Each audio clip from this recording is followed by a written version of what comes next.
How Prince Charles' emotional speech about changing Harry's diapers had guests laughing and crying. Prince Charles's off-the-cuff speech at Harry's wedding reception was well received by guests, as he made jokes about changing his son's nappy.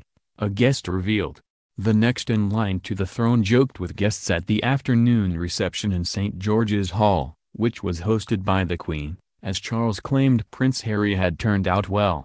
After the speech, Elton John performed a number of songs to the 600 guests in attendance who tucked into canapes and cake.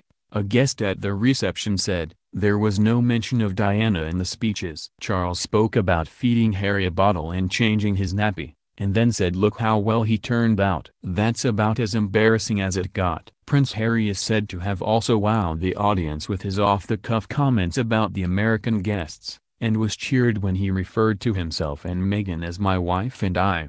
He told the people, he promised that all the Americans wouldn't steal the swords and said please, when you leave, be quiet as you don't want to wake the neighbors, which was quite fun. It did feel we were really part of their very special occasion, which was great. They added, Prince William acted as a compere and introduced Charles, then Harry. Elton John was then introduced by Prince William, who asked if anyone in the crowd could play piano. He then started playing after a brief lull, starting with Your Song before also playing Tiny Dancer, Circle of Life and I'm Still Standing. He was incredible. It became like a mini concert in the reception area, said one guest. Some people were even crying.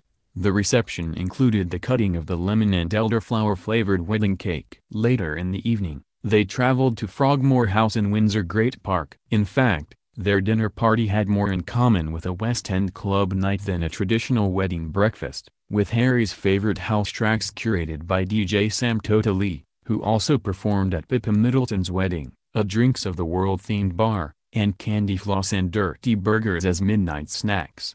There was something of a carnival atmosphere in the gardens of the 230-year-old stately home, which once belonged to King George III. These days it is used mainly for entertaining. The sit-down dinner was strictly organic, sourced at the request of Prince Charles, and the light bite canapés were themed spring meets summer. The meal, paid for by the Prince of Wales, started at 7:30 p.m. and finished at around 10 p.m. Ts 3 courses were understood to have been peppered with naughty speeches from Prince William and a joint effort from Tom Inskip, known as Skippy and Tom Van Straubenzee. Any crude nods to Prince Harry's Playboy past were held back until the older guests had departed. Inskip, Harry's closest confidant, was also under strict instructions to downplay Prince Harry's Las Vegas trips, all before he met Meghan.